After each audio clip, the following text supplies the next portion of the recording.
Hi everyone. सो आज का topic of discussion है क्या पेड पीरियड लीव्स होनी चाहिए, क्या नहीं होनी चाहिए। Well, I am totally against it. There should be absolutely no paid period pains, and I'll just give you the scientific reasons why it should not be there. First of all, there is a vast percentage of women who do not feel anything. They are absolutely comfortable during their periods.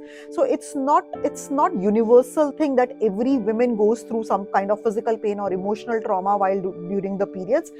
Is absolutely not the thing. So why it should be made a paid leave?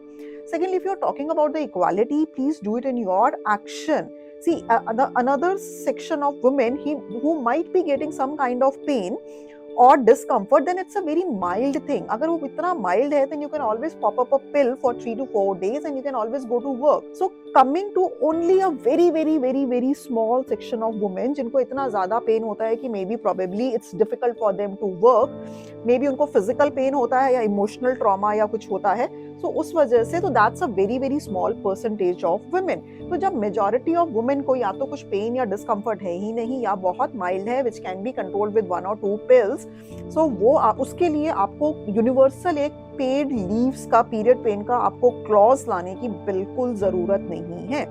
Now to those women दो small category of women जिनको इतना ज्यादा physical pain होता है, सी please उसका भी solution है. Resort to these two things. Increase your physical exercise. जैसे फिजिकल एक्सरसाइज आप बढ़ाते चले जाएंगे, at least go for half an hour of walk और half an hour of deep breathing exercises, maybe half an hour of swimming, half an hour of badminton, half an hour of walking, whatever. Just half an hour of exercise आप करेंगे. जैसे आप physical exercise अपनी lifestyle के अंदर बढ़ाएंगे, आपको period pain कम होना शुरू हो जाएगा. Second thing is start doing meditation 15 minutes every day. In fact, everybody should do that. See, it's all psychological. Half of the pain which people might be having during the periods is more or less psychological. So meditation and physical exercise उन लोगों को help करेगी जिनको बहुत extreme level का period pen होता है या माइल्ड लेवल का होता है. It is a scientifically proven fact कि जो लोग फिजिकल एक्सरसाइजेस वगैरह ज्यादा करते हैं उनको पीरियड डिस्कम्फर्ट कम होता है. तो जिस चीज का सॉल्यूशन है तो आप सॉल्यूशन पे जाइए ना. उसके लिए आपको पेड लीव्स क्यों चाहिए? This is absolutely not done. कुछ सेक्शन ऑफ वुमेन का ये कि ठीक है पेड पीरियड लीव नहीं दे रहे तो पेड प्रेगनेंसी लीव भी मत देना. See, pregnancy is an entirely different thing. You can't compare it with your cyclic periods. So please, paid period leaves is absolutely a big no. A simple things as maybe 1 or 2 pills per month, maybe just increasing the 15 minutes of meditation and half an hour exercise per day. अगर इससे आपका solution निकल रहा है तो आपको इस चीज को एक लॉ बनाने की जरूरत नहीं है. Lastly, the shocking fact I'll tell you, this cyclical changes जो होते हैं ये सिर्फ women में नहीं होते, ये men में भी होते हैं. विमेन के अंदर ठीक है, इसका एक फिजिकल रूप है कि you can actually see that the women are bleeding. Men के अंदर भी साइक्लिकल चेंजेस होते हैं. उनके भी few days in a month होते हैं when they are psychologically not feeling that well. वही थोड़ा गुस्सा, चिड़चिड़ापन. So the cyclical changes along with the moon they happen in men also and in women also. Women at least बोल तो सकती हैं, उनका एक फिजिकल फॉर्म तो है, मेन का तो वो भी नहीं होता है.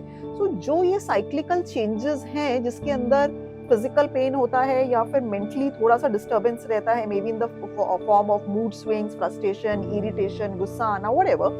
सो this is a normal thing happening in both the genders. So इसके लिए आपको विमेन को पेड पीरियड लीव देने की जरूरत नहीं है. ठीक है, हम उस कैटेगरी की बात कर रहे हैं जिनको फिजिकल पेन बहुत ज्यादा होता है. सो प्लीज पिल्स ले लो या अपनी फिजिकल एक्सरसाइज और मेडिटेशन बढ़ा लो. मेजॉरिटी के अंदर ये एक्सेसिव पीरियड पेन भी धीरे कम होने लग जाएगा. So please don't make unnecessary laws in favour of the women gender. It should be made on logic. अगर सचमुच लॉजिक अगर है, जैसे सपोज प्रेगनेंसी के अंदर होना चाहिए, आई कैन अंडरस्टैंड. डिलीवरी के टाइम होना चाहिए, I can understand. But for the small things it's regular periods every month, please do not make it a law. So I will just tell you another psychological aspects of periods. आपको see, periods is basically कि जो आपकी एक natural जो एक energy surge होती है, या तो उसको बेबी को बनाने में यूज कर लो या फिर उसको वेंट आउट कर दो बॉडी से. तो जब आप प्रेग्नेंट होते हैं तो आपको 9 months में पीरियड्स नहीं होते, बिकॉज वो जो सारी एनर्जी है वो बेबी को फॉर्म करने में लग जाती है. And when you have the cyclic periods, जब आप प्रेग्नेंट नहीं है तो वो एनर्जी जो है वो वेंट आउट हो रही है इन the form of periods. This is the psychological aspect of that thing. So basically it's a natural thing. किसी भी नेचुरल चीज के लिए वो इतनी ज्यादा हार्मफुल नहीं है, वो इतनी ज्यादा डेंजरस नहीं है कि आप छुट्टी लेके पैसे लेके घर में बैठिए।